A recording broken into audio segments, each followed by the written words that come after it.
Press Start Podcast. And welcome back to the Press Start Podcast. I'm your host Vic, aka Mr. Never Chill, and this is episode number 195. This week I'm joined by my co-host Roger, aka Lunatic Oblivion. What is going on, bro? Not much. Just dealing with some health things, but that's about it. Yeah, man, that seems like it's been pretty brutal. Hopefully you can get through it with no problems and can kind of move past it. Yeah, hopefully it's a phase and not a permanent part of life. Right, because that would be absolutely miserable. But yeah, man. So let's just go ahead and dive right into it, man. Because looks like we actually both got a little bit of games that we actually been playing through over the past week. I kind of just checked a couple out, picked some back into my daily like rotation with like both Pokemon TCGP and obviously Pokemon Go, celebrating its 10th year anniversary already, which is just nuts to think about. I can't believe Pokemon Go has been out that long. But Honestly, 10 years, I thought it was more. yeah, God, yeah. COVID was only 10 years ago. Right, that's what it feels like, right? No, but yeah, man. So obviously we've been busy playing some games. That's where I've been really getting most of my game time in lately. Has just been playing games with you guys.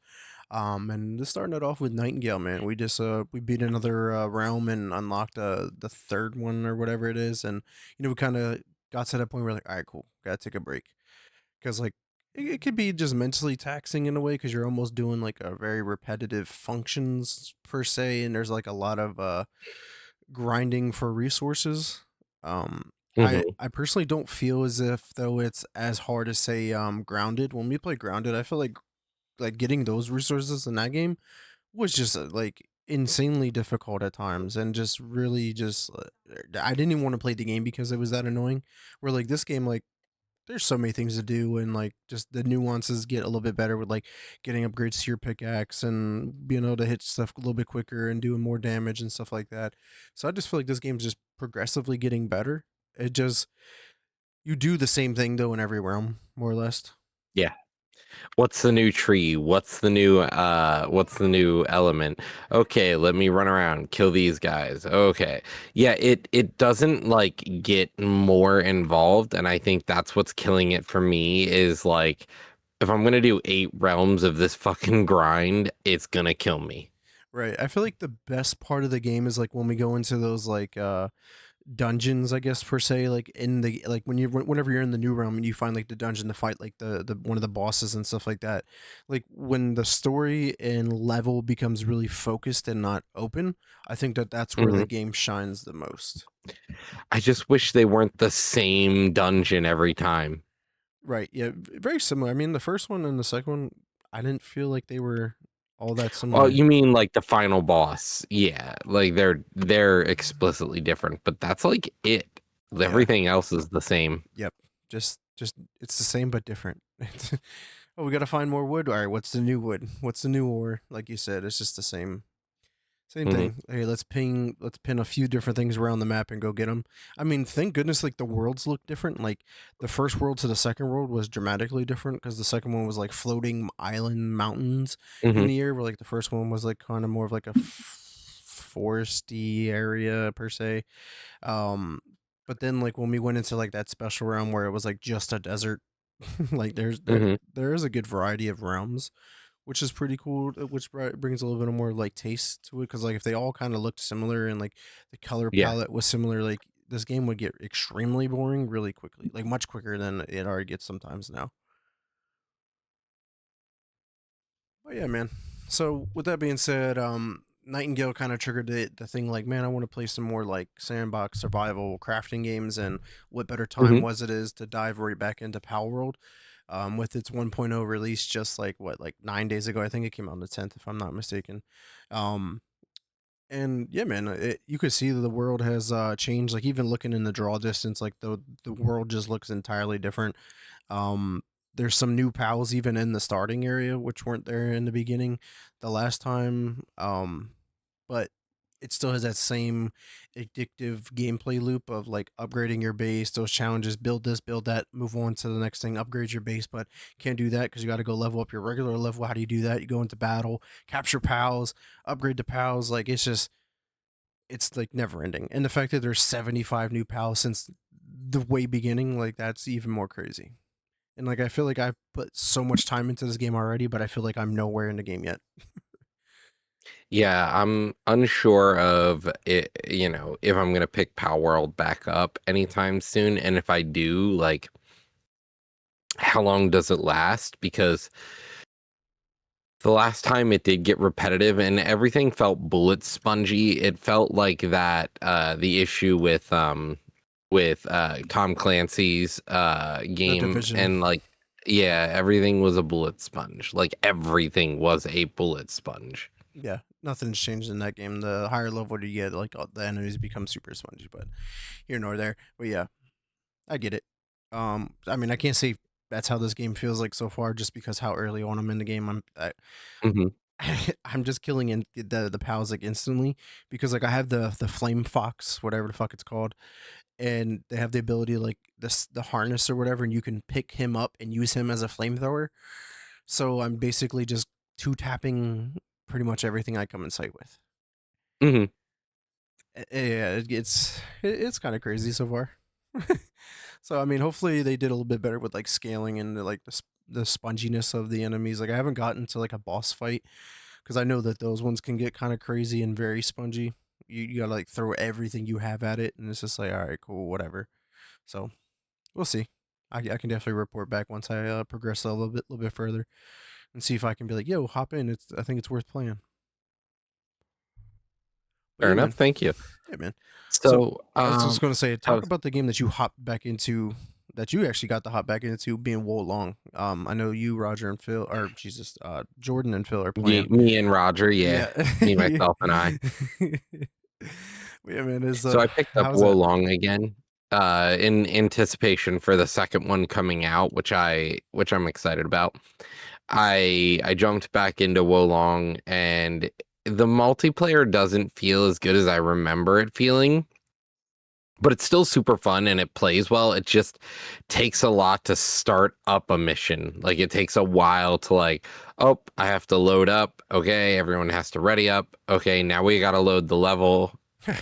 And okay, now we're good to play about 15 minutes in. Damn. Yeah, I don't remember it being that clunky. Like when we were playing, it's like obviously the hardest part was just beating the first boss, and then you can play. But yeah, once we were in, like we were just running around, we were just fucking up the bosses, and just Hmm. fucking about. Honestly, it was a good time. Just hopefully I can get back into it again and check it out and beat it before the second one drops. Hmm. But yeah, man, yeah, that's pretty dope. But yeah, I want to actually hear about another game that you played and recently beat, and that is the Escape the Backrooms, man. How was this experience? Um, so the game itself was pretty cool. I've never like I'm not a backrooms person. Like I'm not big into the movies, the extended universe really. I was Hmm. playing a little bit of backrooms with Phil and Jordan, and I don't play many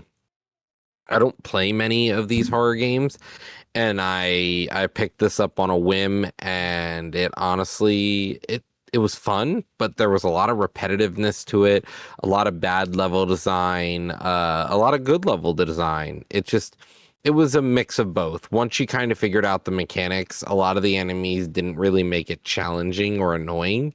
Hmm. Like one of the enemies literally pretended to be you and then kill your teammates, but like you could easily tell when they were a bad guy or not. Damn. So like you just never put yourself in a position where you like saw somebody running at you. You were like, yeah, nope, that's not my friend. Yeah, it was a bit too That's not a obvious. friend. Damn. But overall, like, yeah, it was a pretty good experience. Yeah, yeah, it was a pretty good experience. Dope. All right, man. I got two last games on my list that we could talk about here. Um, let's just talk about Dark Tide real quick. This is the game that the four of us are actually picking up and playing. This is a game that we also returned back to because me and you played this back when it first dropped a few years back. And yeah, man, like Sean said while we were playing it, like, oh man, you guys are playing that game. It's addicting. I can see it. I can definitely see why it would be addicting, and then like just constantly grinding out new gear and just getting progressively better. If you lose, you're like, fuck, man, I know we can get through that fucking level, and then you load it back up and you die again, maybe. Um, and then yeah, so it's just like yeah, it's definitely been a lot of fun. Like I do think that this game, like you were saying, like it's way more geared towards playing with four people as opposed to just Yeah. say one player or two players. So far it's been a really fun experience.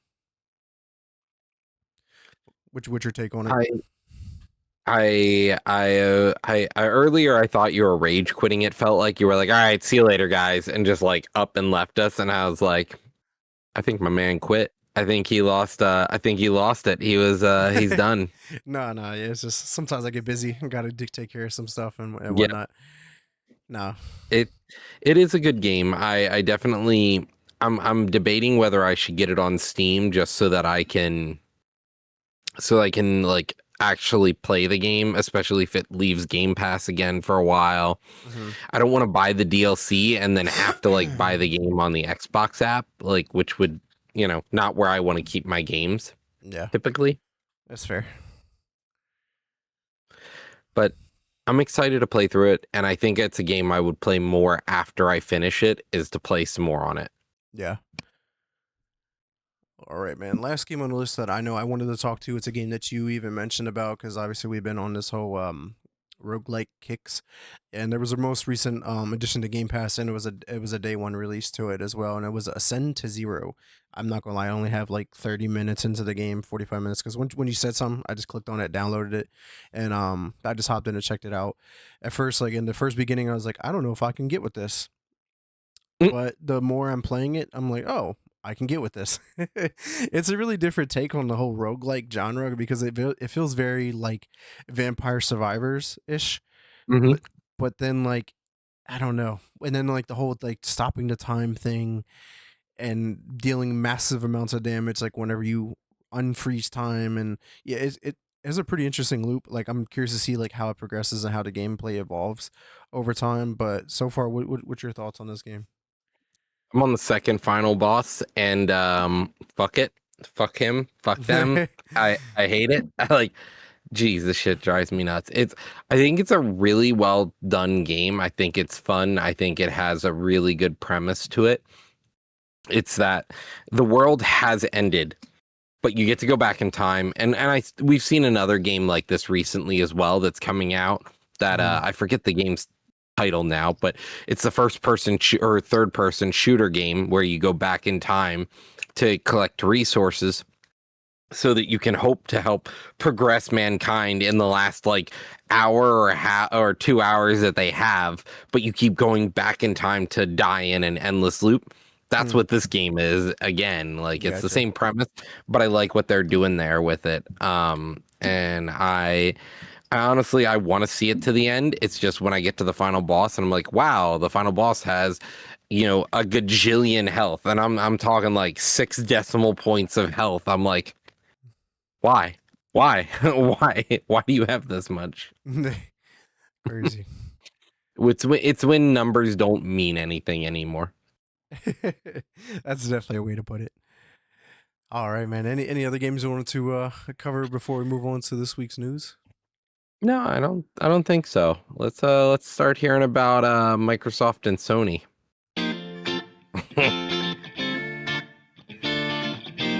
All right, man. Yeah, like you were just saying, yeah, Microsoft and Sony, they're in the news yet again. I mean, how could we ever expect it, right? Um, First off, with Microsoft, they lost the lawsuit. No big surprise there. It says Microsoft lost a lawsuit to a lone gamer who wanted to access an account the gaming titan has locked in, making their digital games inaccessible. It says in the way this is from the Inside Gamers article covering it. It's talking about just in the wake of the turbulent news surrounding digital gaming, there was a guy that ends up winning a lawsuit for like losing access to his digital fucking content. Like this is the problem already. What I think is Hmm. going to get tremendously worse in the future if we don't get ahead of it now. But good to see here is that the says the Xbox lawsuit paints a dangerous picture. Yeah, like I said, um, it's just ridiculous. It said the Xbox support function tried to claim that the account has been hacked and refused to open it back up, even though this person had the necessary security layers engaged. So they eventually went back and I guess unlocked his account and whatnot. And it's just like was actually one of two incidents that I have here in the news article or in our itinerary, right? So they were actually caught again blocking a user's entire account. And not only that, it was like it blocked his account on OneDrive, like everything, and he was just talking about how like he lost his son's baby pictures because they were using their cloud service, because this whole thing was hacked. And then the Microsoft team was just like, you know, with us, you own nothing, and there's nothing that we can do. Push come to shove, there is something that they actually can do. With normally they probably would not have done anything, but because this thing blew up so massively over social media, Microsoft had to acknowledge it. They had no fucking choice but to do it. And it says Microsoft has restored the hacked account to its original owner, returning thousands of dollars worth of games and his family pictures. It says, but the content creator Josh Kane has claimed that the entire process felt a little bit shady, because it's like, how do you go from telling me that it's not possible, like period, that we can't, to then you can? Doing it. So it's like, Oh, we lost a lawsuit. I guess we can now. and it just makes you really, really like wonder what other bullshit is really hidden. Honestly, but yeah, just to put it in perspective, his mild uproar tweet ended up with 11,000 retweets and over 81,000 likes. Like that's insane for this kind of content from such a small, like, just your Yeah. average consumer that doesn't really have that much people to begin with. But yeah, he goes on, like, he was complaining about like he lost 25 years of data, thousands of euros. So, like, obviously this is a European, and then this was the email that came from Microsoft. It says that Microsoft safeguarding your account is a top priority. We have thoughtfully investigated the account and billing activity associated with your Microsoft account. Based on review, we are confirmed that the unauthorized access occurred. During the investigation, we discovered that the security information on your account has been changed due to our strict security protocols and the terms outlined in the Microsoft Service Agreement. We are unable to modify or restore the security settings once they have been updated. To prevent further misuse, we have permanently suspended the account. This action is irreversible and ensures that your data remains protected. If you use this account for Minecraft, we regret to inform you that the game cannot be recovered. A new purchase will be required on a newly created account, and we understand that this may be disappointing and to sincerely apologize for the inconvenience. And it goes on, but it's just like, holy fuck. Yeah, it's like if they just decide, oh, they claim that there's an issue with your account. Now all of a sudden you have to buy a new account, buy a new copy of the game. Like, what are they going to do? Thousands of accounts they're going to do this to? No. So it's not like they're going to abuse this, but it's like it leaves us in a really weird situation where if you are compromised, and they're like, oh, we had a data breach to protect your identity and stuff, we decided that we're gonna just like close your account. Yep. What? Yeah, Like, I dealt with this like similar issue with Microsoft because, like, I want to say it's my Call of Duty account has mhm, an email address associated with it that no longer exists. Like that email address has been deleted, and it was an at mhm. live account which you cannot create anymore. And I'm like, well, how do I change it? Because, like, for me to change it, it has to send that email address and email to change it. But Yeah, I can't, and Microsoft just refused to fucking help me out. And they were like, nope, you're gonna have to play it a different way. And I'm just like, but, sucks to be you, kid. but that's not how that works. Like, if that email address does not exist anymore, then like you should, like, there should be a way around it. I'm like, it has my phone number on there. You should be able to send me a text message or a phone call, whatever you want to do, to verify my security features the same exact way that you were sending me an email. Like, I just truly didn't get it. So understand this guy's pain. I'm just really glad that he was able to get this resolved. But like he said, And it is really shady because it goes from irreversible to being reversed. That's not yep. okay. Clearly your terms and conditioning lied. Just straight up. Hmm. But yeah, there's that. PlayStation was all, or should I say Sony was also facing some lawsuits. Yeah, so they have a $457 million lawsuit hitting them because they attempt to cease production of physical games by January 2028. So they are being sued over the fact that they're trying to discontinue physical disc production. And Sony defended their digital pricing by arguing that consumers could simply buy physical discs if they found PlayStation Store prices too high. Well, guess what? They can't do that now. So they told players, yeah, you can go buy the physical edition of the game if our store's too high on prices and you find the digital copy cheaper, go for it. Oh, but now you can't do that. You always must buy it from their store. So now you can only buy games for PlayStation through their store. So that's a monopoly. So we're back to the whole like digital game purchasing issues that we've had in the past recently. Yeah, on top of that, like this furthers builds some of the issues that we've already dealt with, like in months past with Hmm. PlayStation specifically, where they were having dynamic pricing, where like each Yep. person had a different price for the same game, and it would like it was weird because like if you went on their website and saw a game for $10, but you weren't signed in, and as soon as you signed in, now the game's $45, you're just like, wait a minute, the game was just $10. What happened? Hmm. Why am I somehow made to pay a separate price than fake me was meant to pay? Right, and it's just like, how are those prices then determined? Like, how often you buy games? Do you not buy games a lot? Do you buy games a lot? So it's just like that doesn't make sense. And then just the other day, they introduced like they're going to be doing regional pricing. So like if you're in a different Hmm. country, you're going to be get charged this much, but if you live in this country, you get charged this month. And I'm like, what? How does that even make sense? This is a digital copy game. It should be the same price no matter where the fuck you live at in the world. And yeah, it should be, oh, you live in England? Okay, you want to pay with the pound? Fine, that's okay. But now you're just gonna pay the USD cost or the wherever they want to base the price off of, whatever they're gonna peg Right. it to, it So should be that day, whatever the cost of that game is in that region that day. It should be pegged to whatever the root currency is. right. Yeah, so if it's $50 and whatever that equates to a pound or the euro, like that's what you would pay over there. But like like you said, as Hmm. long as it translates or like the exchange is back to the same amount of USD, then yeah, Hmm. that would be okay. This is gonna be a long fucking drawn out like fucking issue that we're gonna be dealing with for such a long time. But Hmm. I don't know if you saw, but I had some more disc related stuff in the gaming news, but I just drug it up into our industry news section. It was just right underneath there. Just more Yeah, updates so regarding this. Yeah, so the EU commissioner says Sony and others cannot be stopped from axing physical game discs.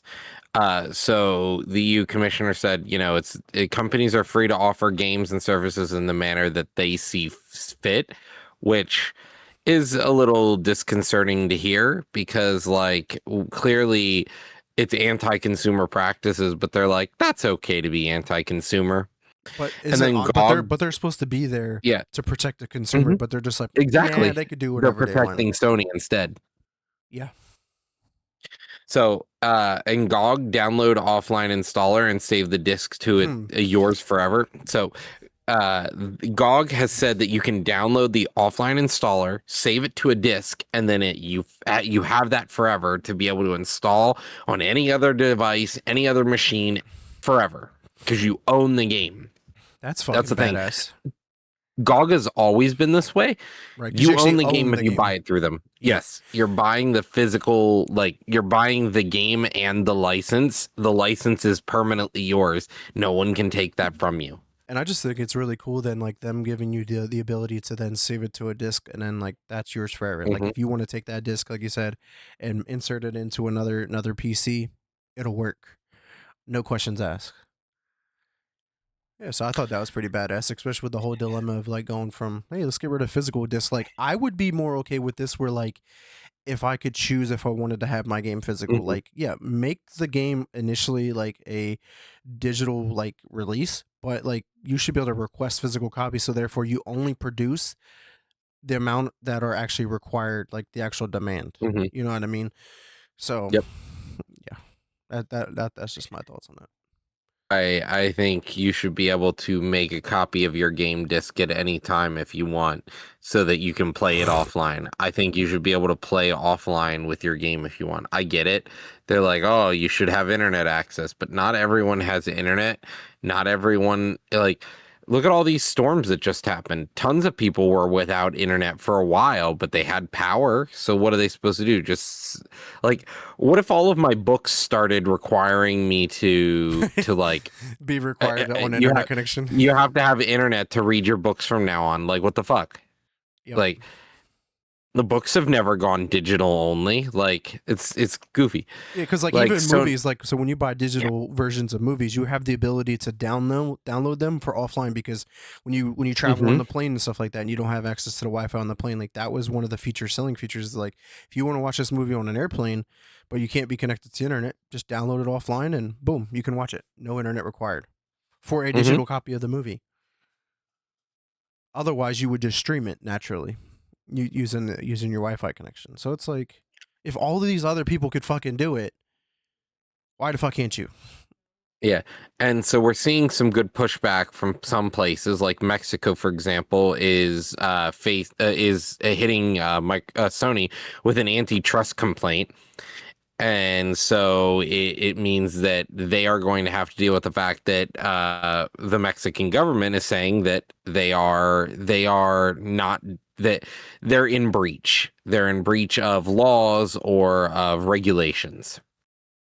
And then another thing here, uh, some games are having issues with their physical disc edition now. So like Mortal Shell 2's Revered edition, physical stock demand cannot be met at this point. They have more stocks of the game than pre-orders. So they literally cannot give people physical copies of the game. Yep. And I thought people don't buy physical games, but yet they clearly they can't even make enough to reach the demand. hmm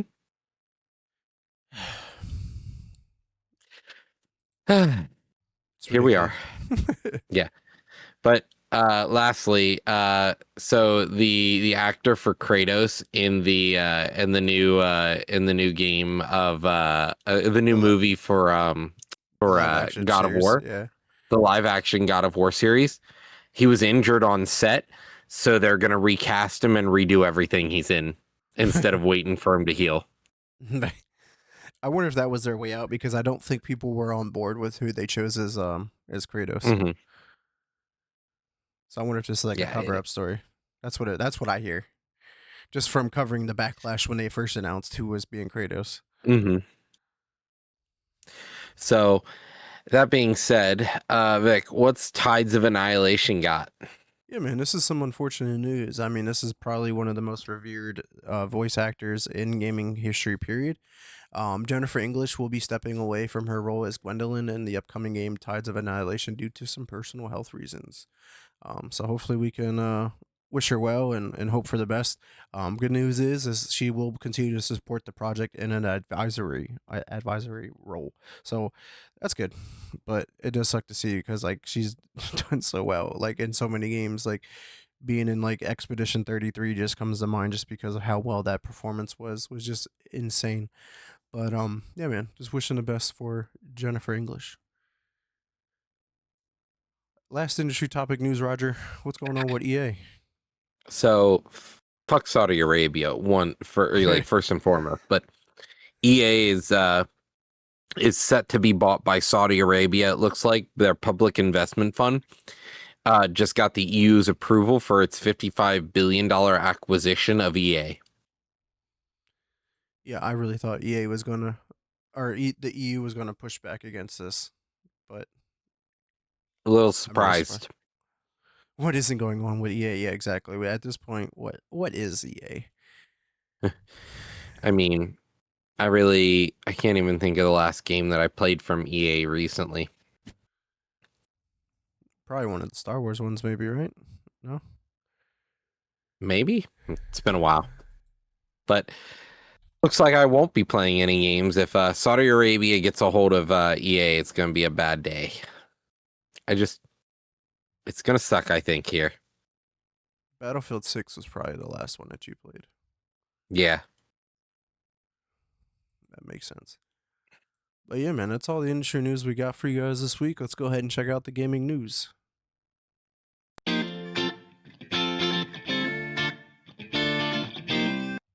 May I introduce you to the seven C's? All right, man. Xbox news. So, more stuff out of Halo. Their project Ecore has been canceled. This was I believe, the game that was being developed.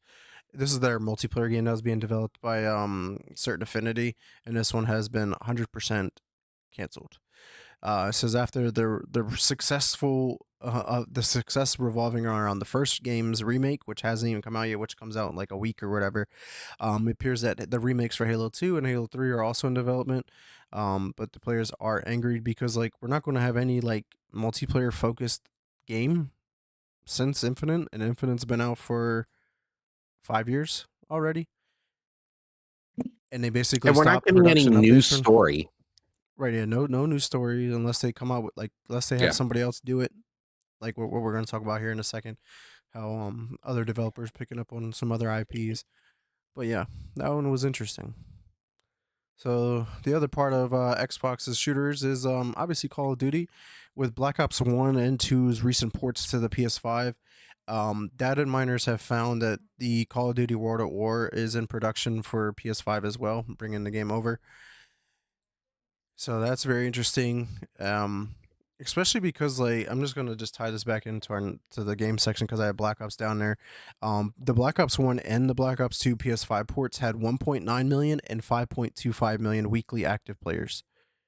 Like that is insane. Like I don't even think the Black Ops 7 had even a million players at the time, and that a like 17-year-old game has had more people playing. It's just mind-boggling.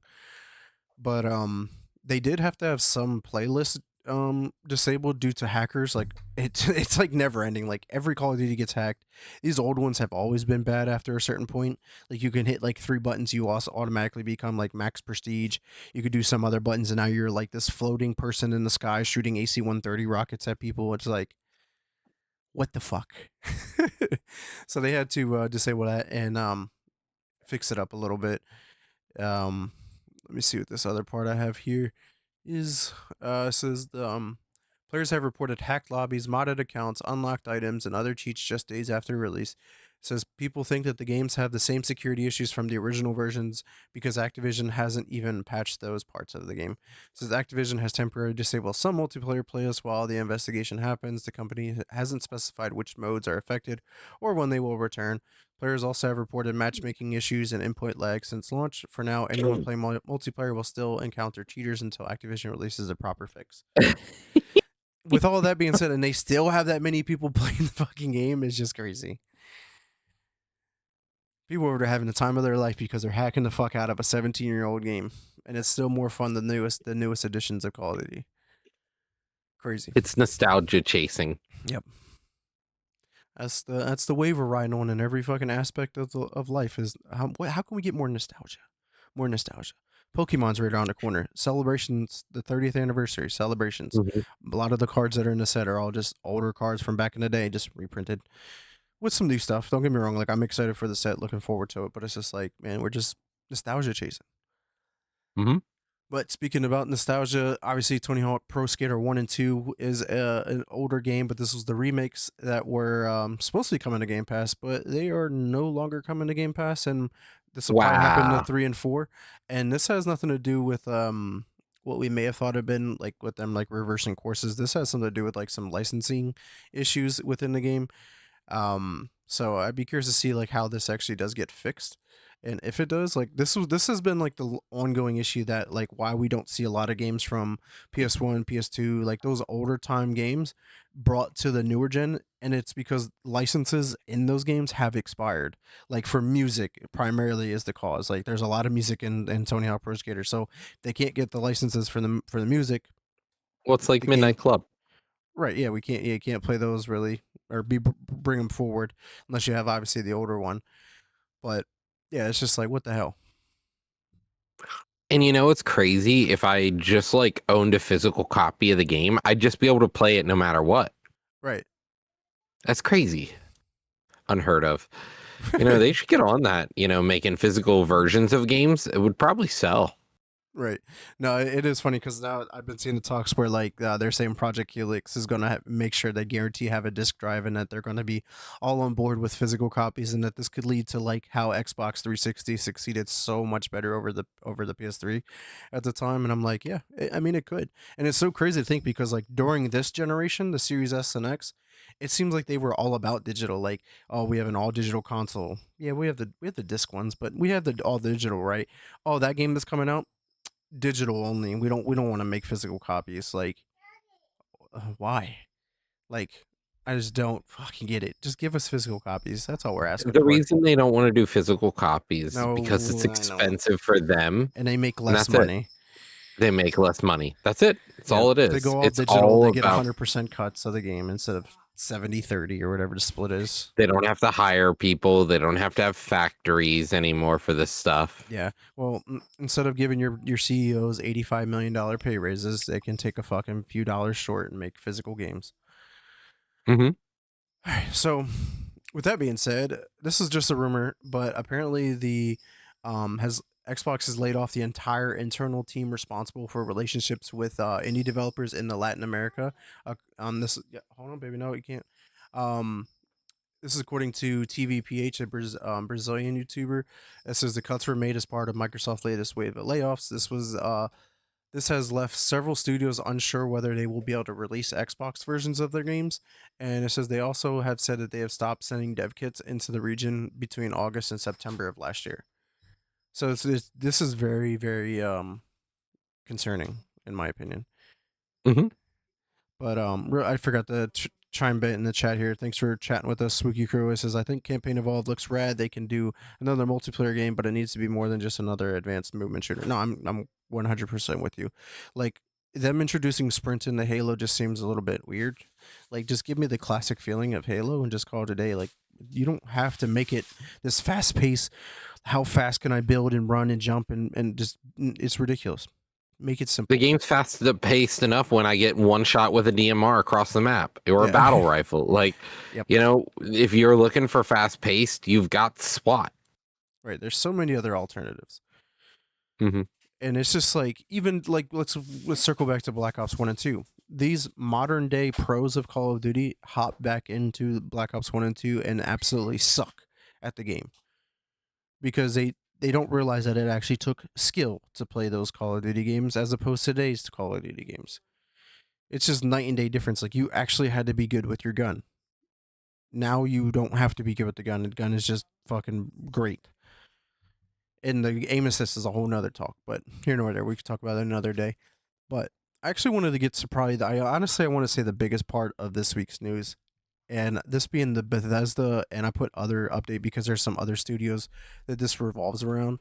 But Todd Howard had a recent interview, um, and this kind of outlines what's next for Bethesda. It says that Obsidian's Fallout game is official. So obviously this was a rumor for the longest time. They are Mhm. working on a brand new spin-off in the Fallout universe, and obviously we covered last week how they axed the Avowed 2 game. So this is what they're going to be working on. They also confirmed that Bethesda's next game after Elder Scrolls 6 is Fallout 5, but with that being said, obviously we know how long they take to make games. That's not necessarily going to be the works. They actually are already in pre-production with Fallout 5, and they were told that they have to increase productivity and stuff like that, which makes sense. But this also coincides with them moving to Creation Engine 3, so the next evolution of the engine. And put it in perspective, like Starfield was made on Creation Engine 2, so moving on to a brand new engine that could help speed up production, maybe incorporate AI in a very useful manner, not replace people's jobs, would be great.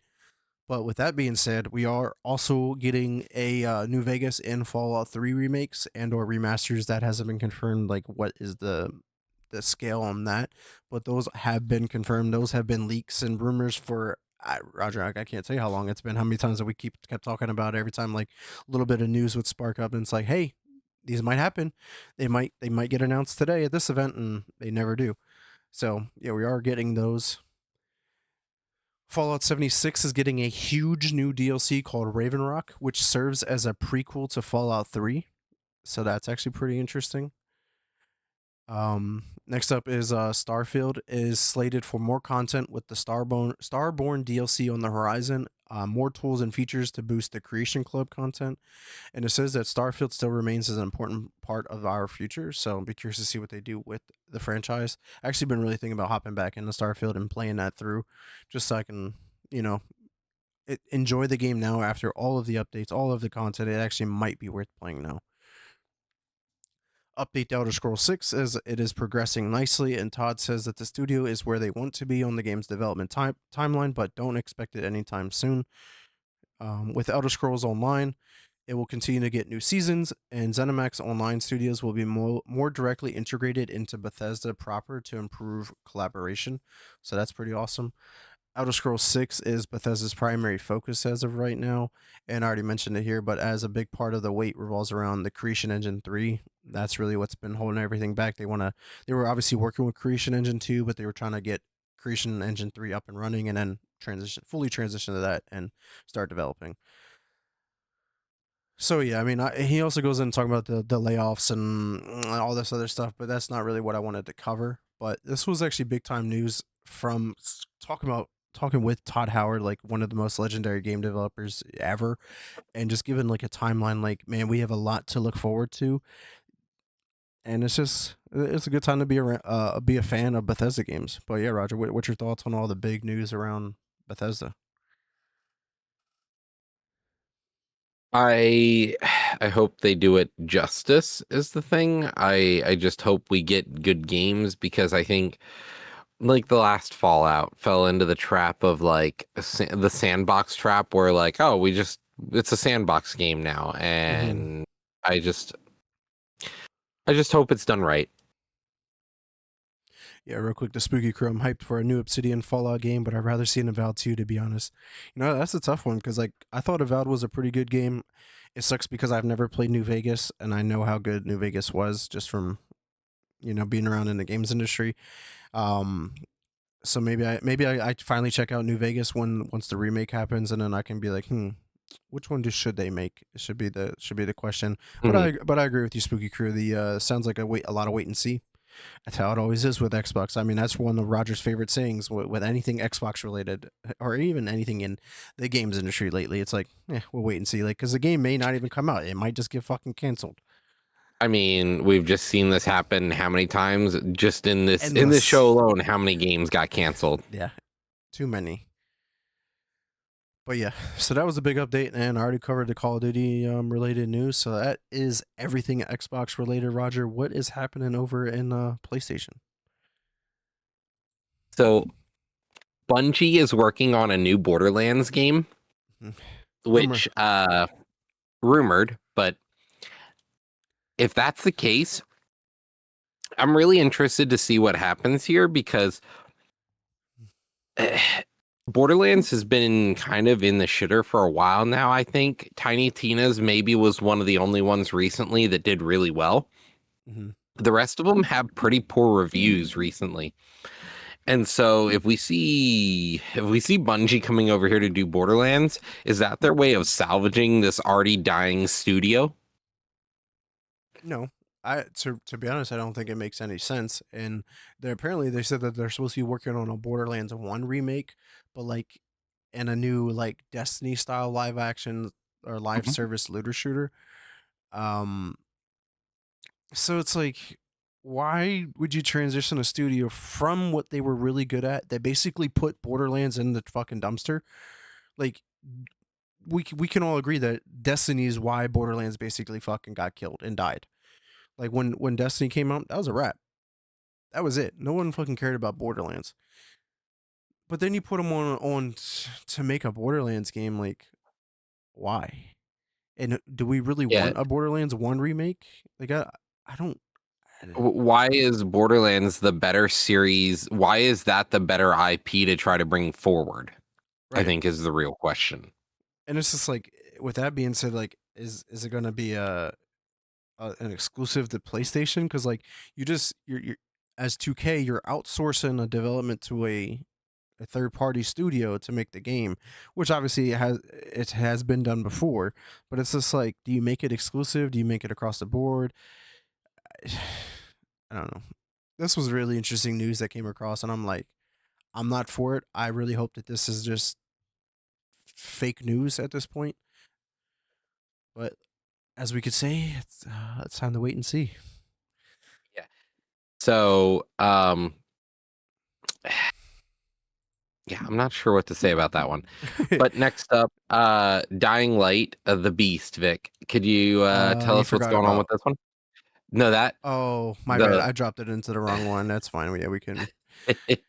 It's that all was good. that was the Xbox link. At least Yeah. if you want to cover that real quick, jump back to the July console update for Xbox since you had that in the wrong section. Sure. We are getting longer gamer tags. They're from 12 to 15 characters now. You can get poster style artwork for your games library. I love it. Choose which icons will appear on game titles. New profile color options for customizations. There's new up. So the console update release notes have been updated to have a new and improved look. Service alert indicators have has an issue right now. If you see an issue on the Xbox network, you can now get that on your console with service alerts. Mutual friends, sort of like Steam and other game systems have now. You can find like mutual friends playing games that you're trying to play, so that you're not just like combing through your friends list or like waiting to find somebody to play with. It kind of groups people where they're also playing the game I want to play today. Yeah. Um, there is now an Xbox accessory app, shows your controller, so you can now see, what you have. Offline personalization, so console customizations, even when you're offline. So now you can customize your Xbox to you without an online connection. Which I don't know Cloud why you would gaming. have needed one. Yeah, like why you need I guess maybe the ability to customize, like when you come back online, it'll reflect those customizations. Maybe, I don't know.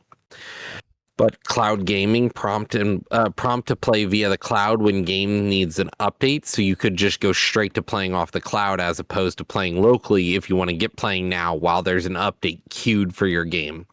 Because I don't know how many times I've sat there and been like, oh shit, now I can't play my game. I have an update. It'll be 30 minutes. Now we wasted, an hour Right. waiting for everyone to update. We can just launch in and play. Yeah. They've reorganized the personalization settings into separate sections in the settings for the overall settings menu and achievements. There's a crisp Xbox 360 achievement art. So this already started rolling out, but just interested to see like that they actually care about their user base, like the user experience. I would consider them like the Apple of like the video game world, where they care about the experience of your time with them. Right. No, it's been great. I have the update already on my Xbox, and I do appreciate the poster style artwork because like it changed it from like the little square icon to like more of the rectangle extended view, Mm-hmm. and it's just like yeah, it looks cool, but it's only like that when you're in your library looking through the games.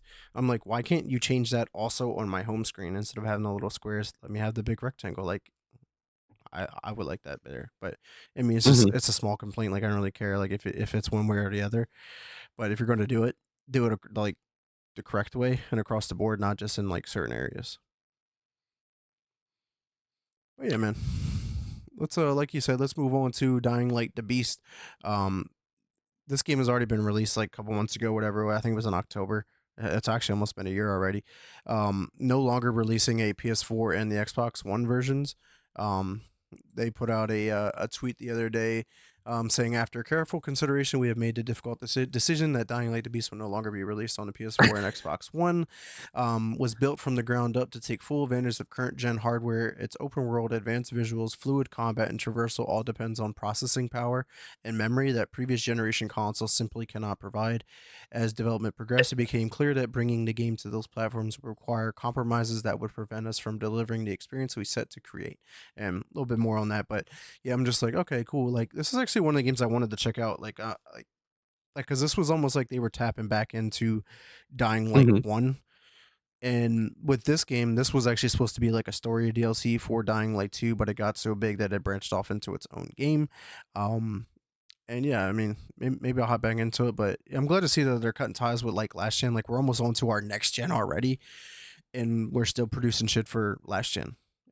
It's just, And I it's really think cool. the other thing to be said here is it's just one of those, if they would have done it, they would have done it when they were launched. And I think it was just like they knew the game was gonna not like it wasn't gonna be a top seller, let's be honest. No, yeah, So It's hard I to think that's the case. when you fade to black and then you come back. It's hard. It's hard to do that. Oh my god, I forgot about the fade to black. Every time you go to a cutscene, every time you try to load into something, fade to Anything. black. Bro, we were in that fucking chase scene and went through a door. It was like fade to black. And we're Oh back. god, And I I'm like, forgot about the what do chase you scene. mean? What do we fade to black for? Yeah, stupid as fuck. All right, Roger, talk to me about Riot Games, man. All right, so Riot Games announced that they're going to do League of Legends Classic. It's the WoW Classic of MOBA. So 15 years after the game launched, we are now getting a re-release of the original game with all the original heroes. And Riot had to backstep their whole stance of we're going to sell skins in the classic game. So now all the skins you know and love from the game in the classic era, they were going to try to resell you those skins again for their separate classic version of the game. Sounds horrible. Sounds terrible. They back traced on that one. They said, "Oh, we're not doing that actually." So is this something that you're looking forward to at all? No, not at all. I've left my League of Legends days long behind me. I play enough CS2 now to feel like I've got my daily dose of rage, and I mean, we could just play Valorant and you'll definitely have your daily dose of rage. yeah, dude, I don't need it. I don't need it. I don't need it. I need it. Oh, let's move on to another developer here. 1047 Games, obviously the developer behind Splitgate, and most recently their game called Impulse has released into early access, but recently the studio was hit with layoffs, and it's just like no matter how big, no matter how small, everybody's getting hit with layoffs, whether you like it or not. Um, I don't think it had an exact amount, but it said this is another round. It's because this new game is like failing to gain traction. It's like no shit. Like you already had bad taste in everyone's mouth with Splitgate 2. Splitgate 1, huge hit. Splitgate 2, eh. And then you try to come out with like a Titanfall successor, but it didn't really stick. And it's just like Yep. because the market is extremely saturated. Like at this point, we need to Mhm. stop making shooter games. Let the fucking market just sizzle out and then come in and like reinvent the fucking way, like reinvigorate the genre is what I would like to say. But you gotta wait until it sizzles out. All right, so we got two more topics, but what's going on with 11-bit studios? Yeah, so you were just saying layoffs. 11-Bit Studio, the developer behind the Alters and Frostpunk, was hit with a layoff of 20 people, and they're not a huge studio. Yeah, I actually forgot that they made both games, to be honest. But Hmm. obviously, The Alters was one of our favorite games is that we played in recent times. I know you played a good bit of Frostpunk in the past, if I'm not mistaken. But yeah, Yep. man, 20 people. But it says that the studio said it has managed to mitigate the number of job cuts by transferring employees to other internal teams, which is cool. So it's like they actually looked into like how can we move these people into like different roles because it seems like they had Hmm. a bloat in certain areas, and they're like, we could better use your talents over here in something brand new or whatever, help out over Hmm. here. But obviously, they got to the point where like, all right, yeah, we don't have any need for these people anymore, unfortunately. Time to cut ties. So it's like it seems like this kind of company actually put forth the effort into thinking about the individual, as opposed to like Microsoft. They were just like, Hmm. let's cut 3,200 people, 1,600 of them today. We don't need them. Yeah, fuck them. See, the CEO though, you get eight. I forget how big the raise was, but it's like, yep, you make you make more money. We're gonna cut all these people. Yeah. All right, man. Let's talk about a game that just refuses to die. I guess that probably needs to have the entire team laid off at this point.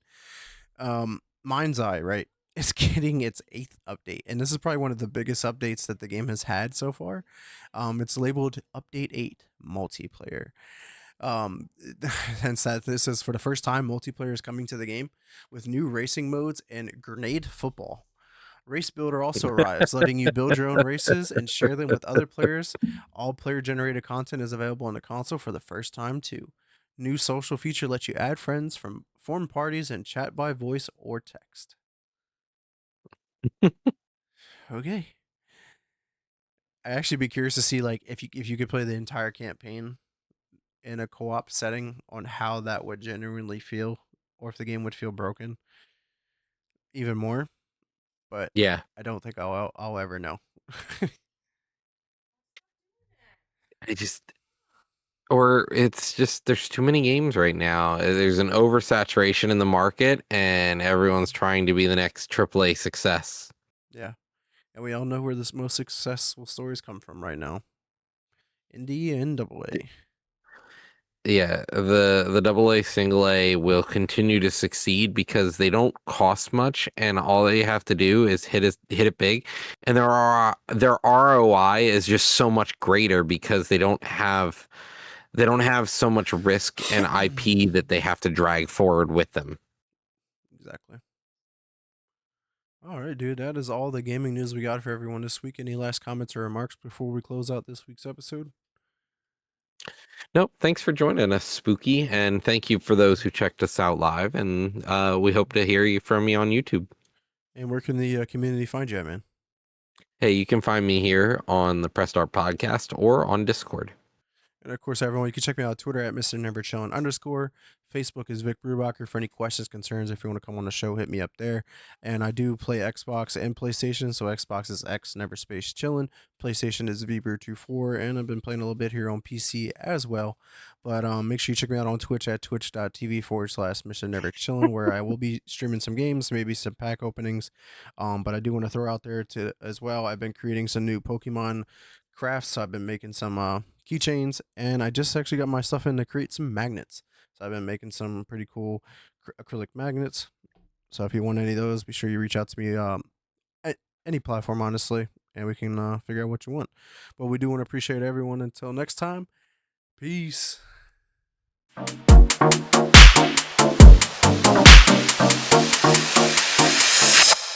Restart Podcast.